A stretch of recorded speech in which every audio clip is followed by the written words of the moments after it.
नमस्कार दोस्तों, स्वागत है आपका ऑनलाइन स्टडी आरएस में। आज हम अलप प्राण, महाप्राण, अघोष, सघोष के बारे में जानेंगे। अलप प्राण जिन वर्णों के उच्चारण में मुख से कम श्वास निकले अलप प्राण कहलाते हैं, जैसे का, ग आदि। अब ये क्या होते हैं? अलप प्राण कौन से होते हैं? जिसमें श्वास या वायु कम निकले, बहुत कम मात्रा में बाहर निकले। अलप का अर्थ होता है थोड़ा, यानी कि बहुत कम मात्रा में बाहर निकले, वो क्या होते हैं? अलप प्राण। और ये अलप प्राण कौन से होते हैं? पहला, तीसरा और पांचवा। इसमें सभी स्वर आते हैं और अंतस्थ व्यंजन भी आते हैं। ये अंतस्थ व्यंजन भी आते हैं। ये देखो आगे अलग अलग करके समझाया गया है। क, ख, ग, घ, अंग। अब देखो ये क वर्ग के अंतर्गत आते हैं। क, ख जो निकलते हैं वो किस वर्ग में आते हैं? क वर्ग में। और च, छ ये किस वर्ग में आते हैं? च वर्ग में। और ट, ठ वाले त वर्ग में। त, थ, द वाले त वर्ग में। और प, फ, भ, म वाले प वर्ग में। अब हमें यह ध्यान रखना है कि अलप प्राण क्या होता है। अलप प्राण कौन कौन से होते हैं? पहला, तीसरा और पांचवा वर्ण अलप प्राण होते हैं। और जो ये कैवर्ग, टैवर्ग, चैवर्ग है वो कहाँ से निकलते हैं? कैवर्ग है जो वो कंठ से निकलता है, और चैवर्ग तालव से, टैवर्ग मूर्धन्य, और तैवर्ग दंत्य, और पैवर्ग ओष्ठ्य। अब देखो पै फै बै ऐसे बोलो, होठ मिलते हैं ना, तो ये कहाँ से निकलते हैं? ओष्ठ्य से। और अंतस्थ यरलव ये है अंतस्थ व्यंजन। और ऊष्म कौन से हैं? श, श, श है। अब हमें यह ध्यान रखना है कि अलप प्राण कौन से होते हैं? पहला, तीसरा और पांचवा। ये जो रेड रेड करके दिखा रखे हैं, ये पहला, तीसरा और पांचवा अलप प्राण है। नेक्स्ट है महाप्राण। महाप्राण क्या होता है? जिन वर्णों के उच्चारण में मुख से अधिक श्वास निकले महाप्राण कहलाते हैं, जैसे खा, ग आदि। खा, घ आदि।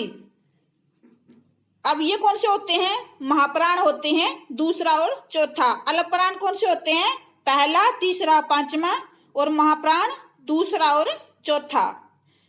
अब इसमें क्या आते हैं? सभी ऊष्म वर्ण भी आते हैं। श, श, श और है। महाप्राण में क्या आते हैं? सभी ऊष्म वर्ण आते हैं। अब देखो ये जो देखो ये नीचे रेड रेड किए गए हैं, अलप प्राण में तो का, गा, अंग ये आते थे, और महाप्राण में खा, घ ये आते हैं दूसरा और चौथा। अब महाप्राण क्या होता है? महाप्राण में मतलब बहुत ज्यादा श्वास बाहर निकलती है, बहुत ज्यादा मात्रा में मुख से अधिक श्वास निकले तो उसे क्या कहते हैं? महा मतलब बहुत ज्यादा, बड़ा, महान। और इसमें ऊष्म व्यंजन जो होते हैं वो भी महाप्राण के अंतर्गत आते हैं। कई बार पेपर में पूछ लिया जाता है कि जो कैवर्ग है वो कहाँ से निकलता है। ये ऑप्शन दे दिए जाते हैं, कंठ, तालु, दंत्य, ओष्ठ्य ये दे दिए जाते हैं। तो हमें ध्यान रखना है कैवर्ग कंठे से निकलता है, और चैवर्ग तालु से, टैवर्ग मूर्धन्य से, तैवर्ग दंत्य, और पैवर्ग ओष्ठ्य। अब इसे देखो याद कैसे रखना है। अब देखो ये कैवर्ग, चैवर्ग, टैवर्ग ये है ना, तो इनके आगे आगे के ये अक्षर हैं, इनको इकट्ठा कर लो। कचट तप ऐसे करके याद कर लो। कै, च, ट, त, प ये कैवर्ग, चैवर्ग के आगे आगे के अक्षर हैं जो, इनको ऐसे याद कर लो। कचट तप। और जो ये कंठ, तालु, मूर्धन्य है, इनके भी आगे आगे के अक्षर को इकट्ठा कर लो। कंत मुद्दे, कंत मुद्दे। तो हमें ये जब ये लाइन याद हो जाएंगी इकट्ठा करके, तो हमें पेपर में आसानी होगी, फिर हमें कंफ्यूजन नहीं होगी। नेक्स्ट है अघोष। अघोष क्या होते हैं? जिन वर्णों के उच्चारण में नाद की जगह श्वास का उपयोग हो उसे अघोष व्यंजन कहते हैं, जैसे का, खा आदि। ये संख्या में 13 होते हैं। अघोष कौन से होते हैं? पहला और दूसरा। अघोष कौन से होते हैं? पहला और दूसरा, जैसे का, खा, च, छ, ट, ठ, त, थ, प, फ, और सभी ऊष्म व्यंजन, ये सभी सकार कह लो जिसको, श, श, श। ठीक है। अघोष कौन से होते हैं? पहला और दूसरा। नेक्स्ट है घोष यानी कि सघोष व्यंजन।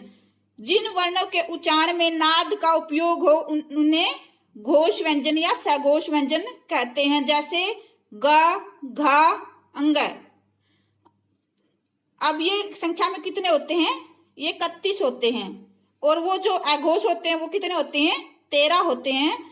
और सघोष कितने होते हैं? 31 होते हैं, 31 होते हैं। कई बार पेपर में पूछ लिया जाता है कि इनकी संख्या कितनी होती है, तो हमें याद रखना है सघोष 31 होते हैं और जो अघोष होते हैं वो 13 होते हैं। और इसमें क्या होता है? सभी स्वर आते हैं। ऐसा घोष होता है, इसमें सभी स्वर आते हैं। और जो व्यंजन होते हैं वो कौन से आते हैं? तीसरा, चौथा और पांचवा। ग, घ, अंग, ज, झ, य, ड, ढ, अण, द, ध, न, ब, भ, म, अंतस्थ व्यंजन यर, लव और है। ये क्या है? सघोष व्यंजन है। आशा करते हैं आज का ये वीडियो आपको अच्छा लगा होगा। नेक्स्ट वीडियो में नए टॉपिक के साथ मिलेंगे। धन्यवाद।